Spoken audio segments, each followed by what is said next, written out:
Сәлем баршаңызға, менің каналыма қош келдіңіздер. Бүгінгі сабақта әдеттегідей тоқмадан бөлек шопер сумкасын бірге тігетін боламыз. Ең алдымен каналыма тіркеліп, лайк басып, комментарий жазуды ұмытпаңыз.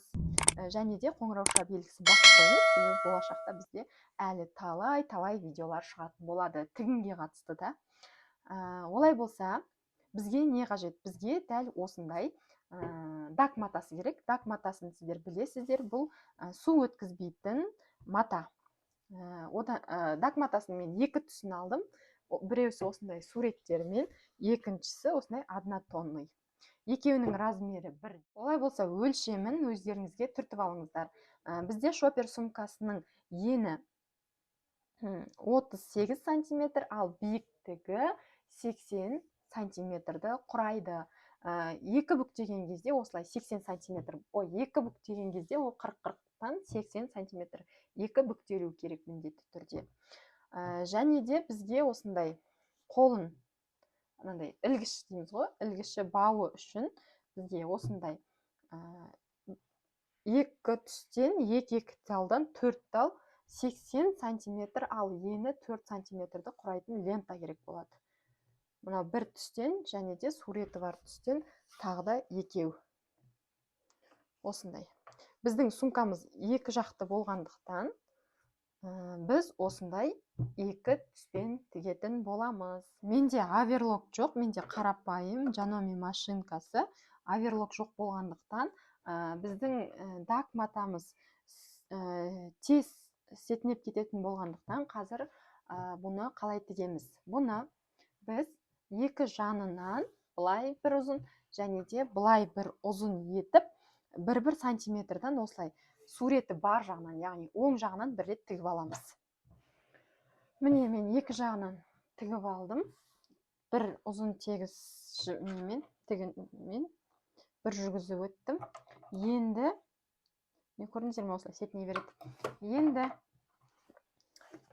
тігінімізді теріс аударамыз, бұйымымызды. Теріс аударып,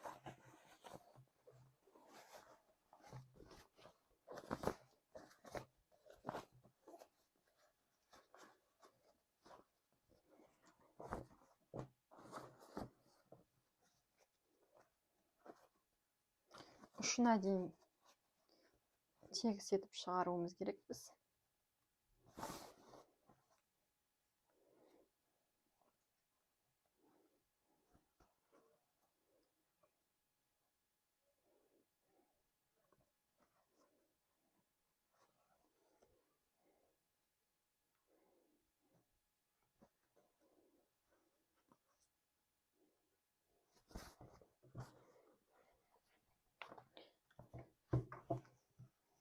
Осылайдан теріс аударып алғаннан кейін, енді мынаны тағы да осының үстінен натура тігін бар ғой, соның мына жерінен сәл 1,5 сантиметр етіп па, өздеріңіз жаңа қанша сантиметр етіп тіктіңіздер, содан былай қарай 1,5 сантиметр етіп тігіп шығамыз. Дәл осы тігістің бойымен тағы да былай жүргіземіз екі жағынан.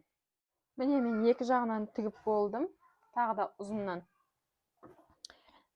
Бұл әдісті сіздер аверлок жоқ кезде қолдансаңыздар болады. Енді оң жағына қарай қайтадан аударамыз. Қайтадан аударамыз.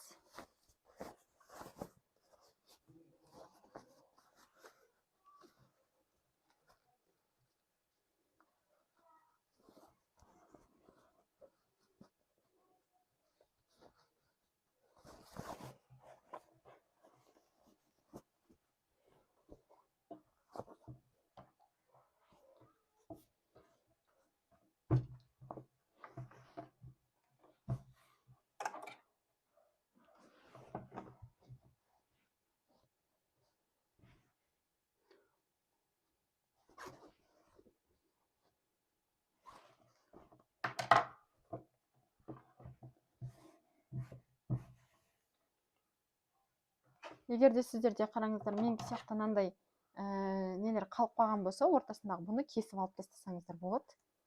Бұл прям қорқынышты нәрсе емес. Мына жерлерін кесіп алып тастауға болады.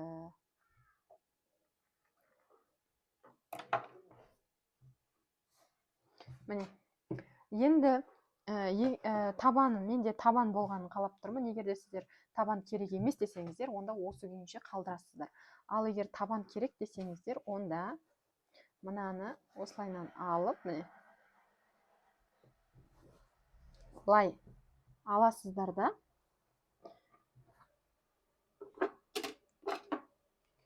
жоғарғы жақтан 3 сантиметр есептеп аласыздар. 3 сантиметр есептеп, мына жерді ручкамен белгілейсіздер. Және де иінемен осыны қадап қоясыздар. Жылжып кетпес үшін. Міне былай. Және мына жағында дәл солай істейсіздер, екінші жағында.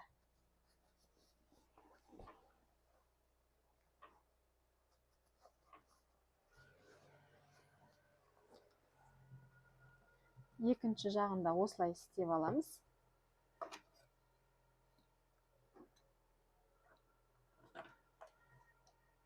Үш сантиметрді белгілеп аламыз.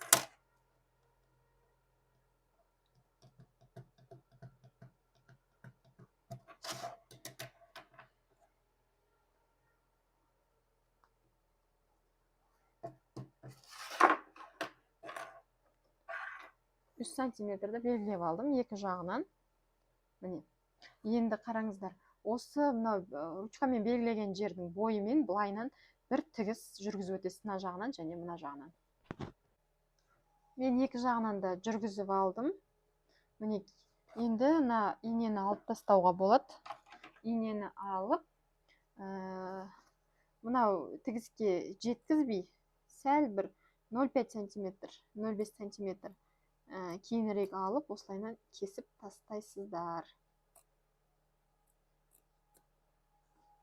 Мына жағы және мына жағынан.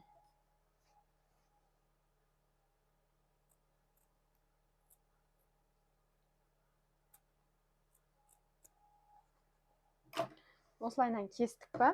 Енді қайтадан сөмкемізді теріс аударамыз.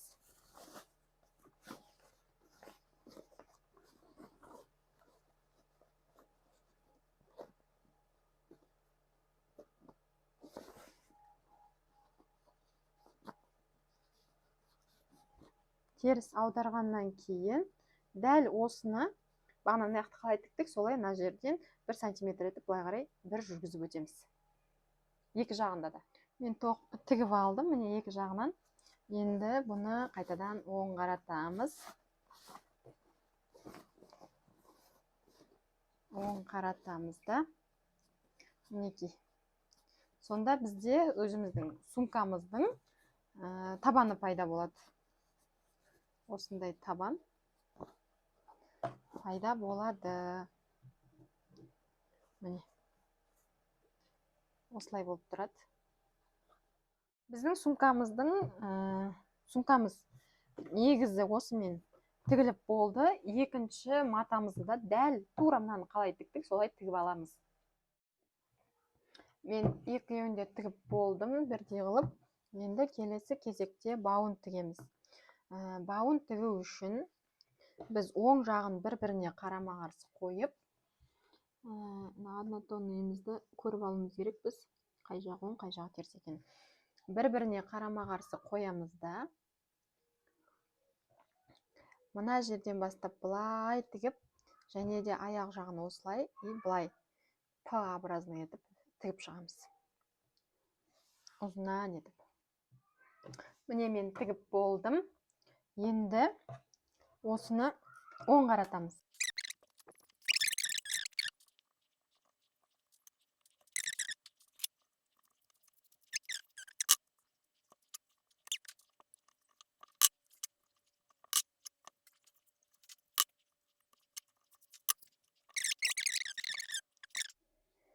Мінекей мен жаңағы аударғаннан кейін үтіктеп келдім. Енді біз бұны былай тігетін боламыз.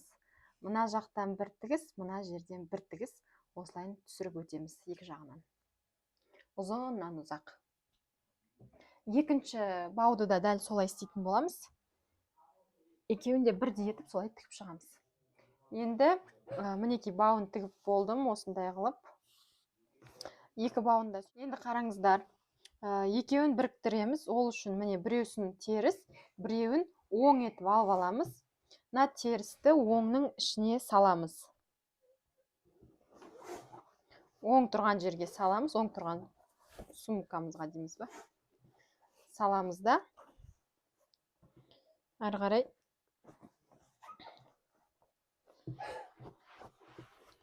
барлық жерін бірдей етіп біріктіріп аламыз. Мінекей басымен, мына ұшымен ұшы, мына жағы бірдей болу керек. Жылжып кетпеу керек.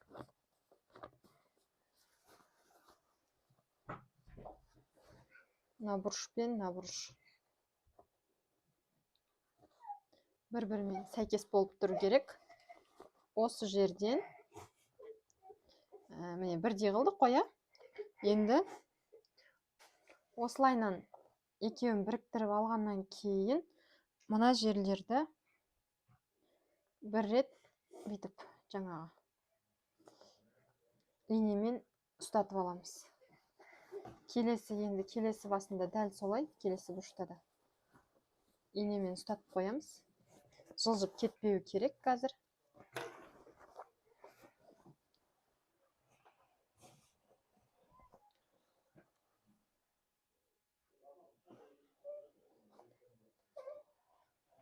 Міне осылай істеп тұрып, ұстап тұрып, екі басын біріктіріп тұрып, инемен ұстатып аламыз тағы да.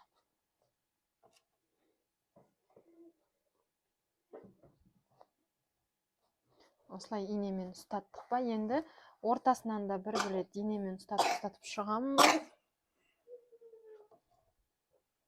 Ұстатып шығамыз.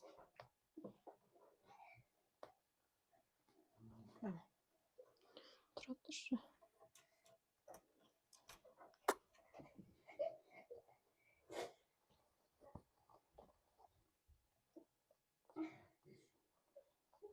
Бұлай инемен ұстатып шығамыз да, енді дәл ортасынан бұлай қарай бір тігіс жүргізіп өтеміз. Ең қиын жері осы жері. Басқа жағының бәрі оңай. Мынау сыртынан қараған кезде міне сыртынан қараған кезде мына жерде менде ана машинкам дұрыс тікпей кетті, біле алмай кетті. Ішінен қараған кезде мынандай болады. Неге осындай болып тігіледі. Мына инелерімізді алып тастаймыз да. Болды. Артық жіптің бәрін кесіп алып тастаймыз. Енді бауын тігуге кірісетін боламыз. Бауын тігу үшін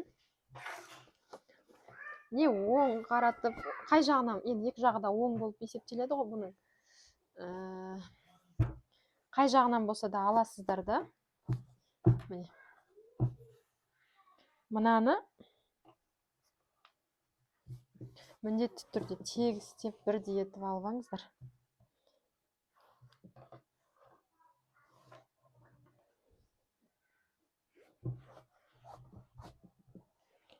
Енді қараңыздар, мына жерінен осындай жағынан 2 сантиметр ішке қарай қайырамыз. Бір рет қайырамыз, міне. 2 рет қайырамыз. Осылай 2 рет қайырып, инемен ұстатып аламыз.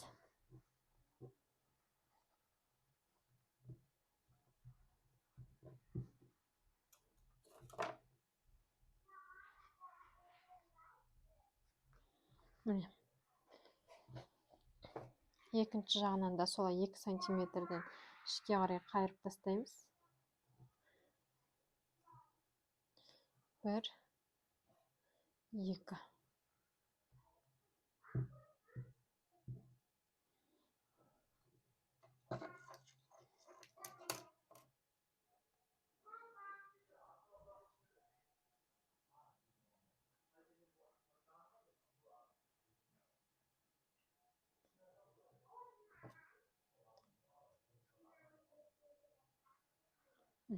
Осылай болады.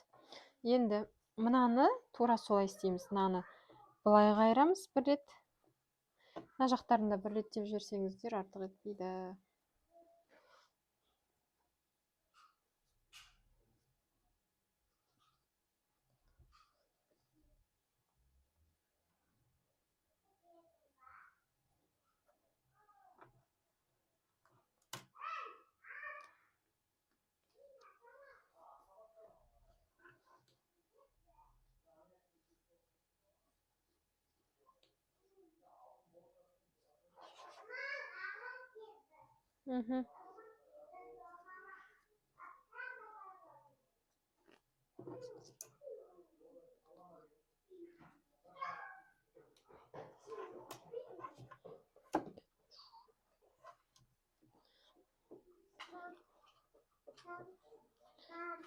Мынаны да дәл солайынан ішке қарай, бұны былайынан қайырасыздар керісінше. Мына екеуі бірдей болып тұру керек.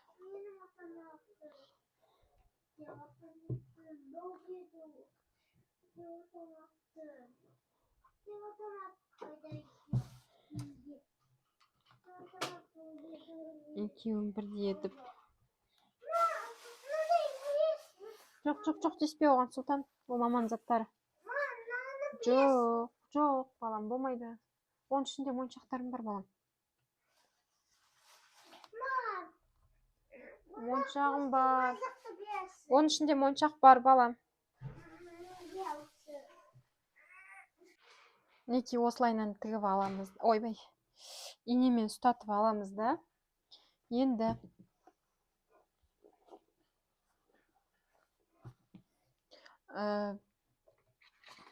линейкамызбен мына басынан 8 сантиметр.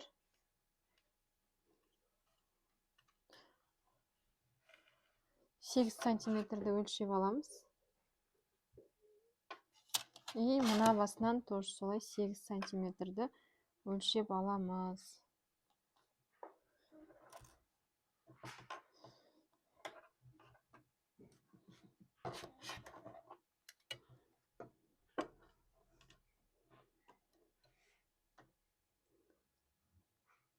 Сегіз сантиметр өлшеп аламыз. Мына бетіне де дәл солай 8 сантиметрден өлшеп аламыз.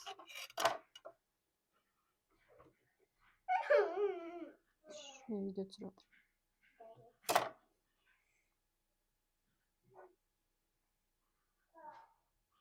Міне. Екі жағы бірдей болу керек, бір-біріне қарама-қарсы тұру керек.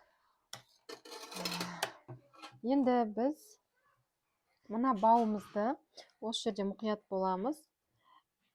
Әр түсті өзінің бетіне қаратып тігіп шығамыз. Міне.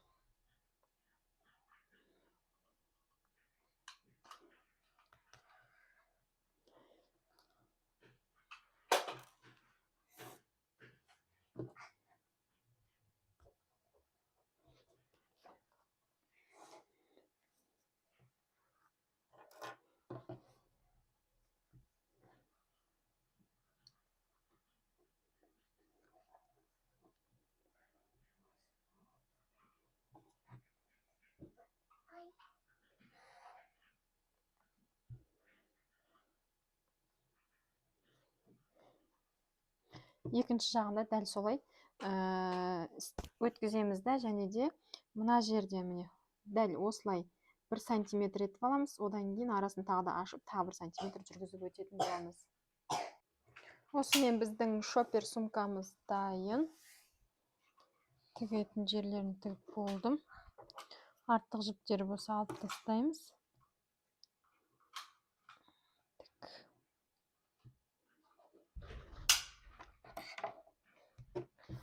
Мына менде однотонный жағы.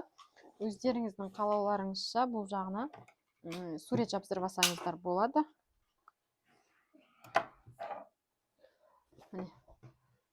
Мынандай артық жіптің бәрін кесіп алып тастаймыз. Ал енді мынау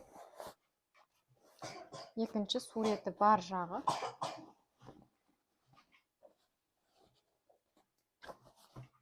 Бір рет үтіктеп жібереміз. Сонымен біздің шоперіміз дайын болады.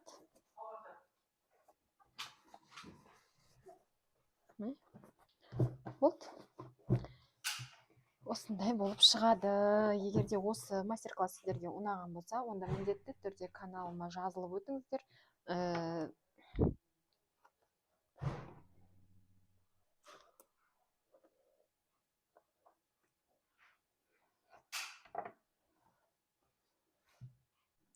Егер де сіздерге осы мастер-класс ұнаған болса, онда міндетті түрде осы шопер сумкасын тігіп алыңыздар, себебі алда бізде жаз келе жатыр, өте ыңғайлы, ішіне барлығы да сыяды, базарға да кете берсеңіз болады, көшеге шыққан кезде де ұстап алсаңыз болады. Менің каналыма тіркелуді ұмытпаңыздар, міндетті түрде видеоларыма лайк басыңыздар, комментарий қалдырыңыздар, және де колокольчик белгісін, қоңырауша белгісін міндетті түрде басып қойыңыздар, себебі болашақта тігін мен тоқымаға қатысты әртүрлі видеолар салынатын болады. Менімен бірге болғандарыңызға көп рахмет.